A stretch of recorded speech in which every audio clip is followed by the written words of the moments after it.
আসসালামু আলাইকুম গাইস, আশা করি সকলে ভালো আছেন, সুস্থ আছেন। আমিও ভালো আছি, সুস্থ আছি। আজকে আমরা ঢাকার একটা ঐতিহ্যবাহী একটা স্থানে যাব, যেখানে হচ্ছে আর কি লোকমুখে শোনা কথা, যেটা হচ্ছে ঢাকার একটা মসজিদ। সেই মসজিদের ব্যাপারে লোকমুখে অনেক গুজব আর কি আছে, যে সেখানে নাকি জিনেরা নামাজ পড়ে, আরও বিস্তারিত অনেক কিছু। এমনিতে সেটা হচ্ছে একটা পুরাতন দিনের একটা মসজিদ, সম্পূর্ণ মাটি দিয়ে তৈরি মসজিদটা। সেই মসজিদের ব্যাপারে আপনাদের বিস্তারিত আমরা সেখানে যে খুলে বলবো। তাহলে চলেন বেশি দেরি না করে এক্ষুনি রওনা দেওয়া যায়।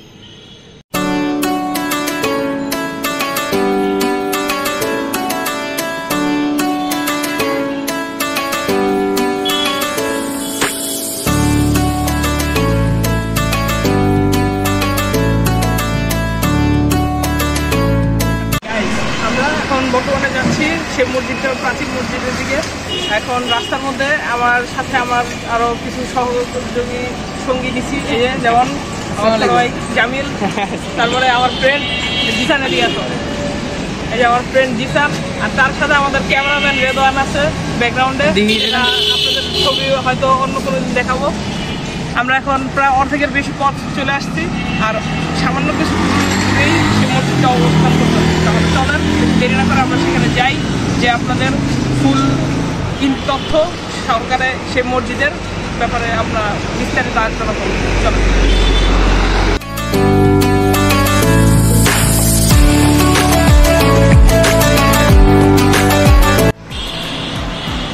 আমরা ফাইনালি আমাদের সেই প্রাচীন মসজিদের সামনে চলে আসি। দেখতে পাচ্ছেন সেই মসজিদটা, এই মসজিদে আমরা এখন ভিতরে যাবো। তার সাথে ভিতরে আমার জানা মতো ক্যামেরা প্রবেশ নিষেধ, কিন্তু আমরা গোপন ক্যামেরা দ্বারা আপনাদের ভিতরে পরিবেশটা দেখাবো। আর হচ্ছে গিয়ে এখন আমরা ভিতরে যাবো এবং এর ইতিহাস সম্বন্ধে আরও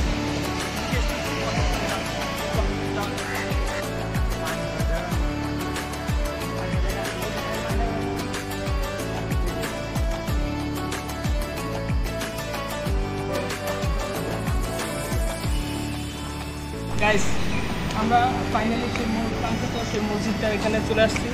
প্রায় আমি যতটুকু জানি এই মসজিদের ব্যাপারে প্রায় 300 বছর পুরাতন এই মসজিদটা। মুঘল সাম্রাজ্যের থেকে এই মসজিদ তৈরি করা হয়েছে। এখানে সম্পূর্ণ মসজিদের মধ্যে সম্পূর্ণটা মাটি দ্বারা তৈরি, পিওর মাটি। ভিতরের পরিবেশটা বেশ গা ছমছমে আর ঠান্ডা, প্রচুর ঠান্ডা। আর এখানে কিছু আর কি গুহার মতো আছে, কিন্তু আমি আসলে জানি না এটার ভিতরে প্রবেশ ঠিক হবে কি না। তারপরে দেখি আস্তে আস্তে আমি ভিতরে গিয়ে প্রবেশ করে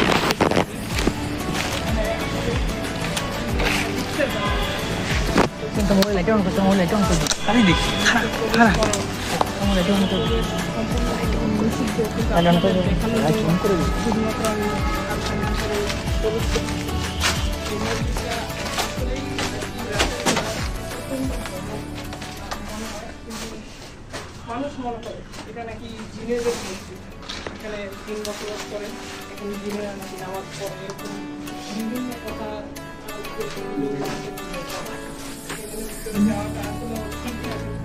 আপনাদের দেখানোর জন্য আমি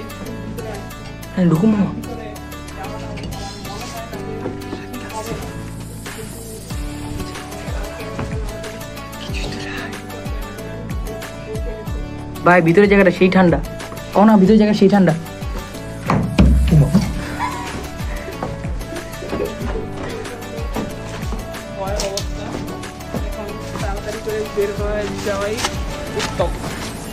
ভিতরে জায়গাটা সেই ঠান্ডা, এই জায়গাটা প্রচন্ড ভিতরে প্রচুর ঠান্ডা। এই যে পরিমাণ ঠান্ডা, এখন চলেন আমরা মসজিদের ভিতরে যাই, নামাজ পড়ি। তার সাথে বাকি কথা আমরা মসজিদের ভিতরে গিয়ে বলবো।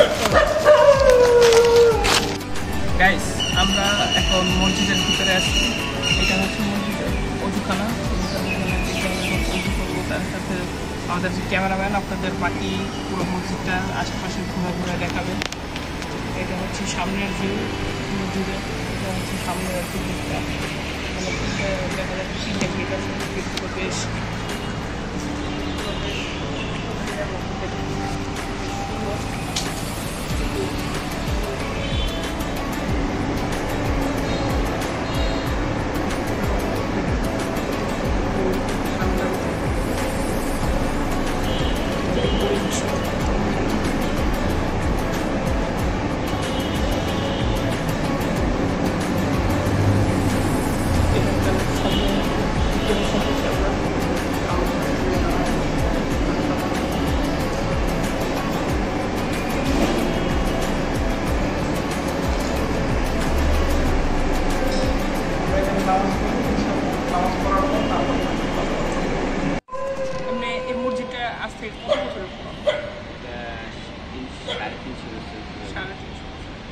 এমনি এটা আর কি কে আর কি নির্মাণ কে করছিল?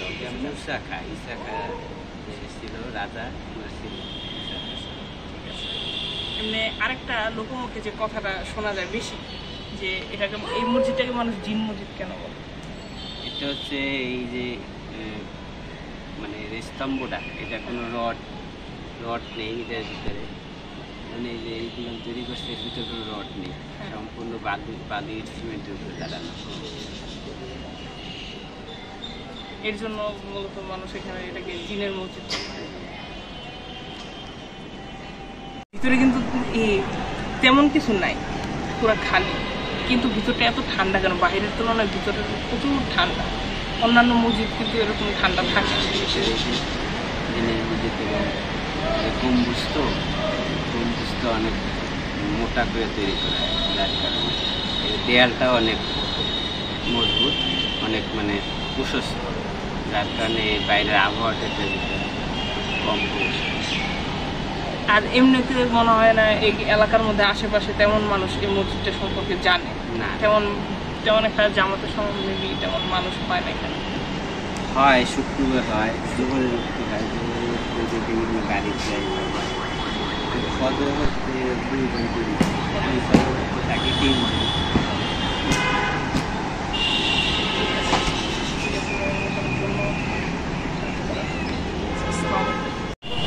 তাহলে এতক্ষণ আপনারা যে এখন আমরা ভিডিওটা শেষ পর্যায়ে প্রায় এখানে আশা করি আপনাদের সকলের মসজিদটা ভালো লাগছে।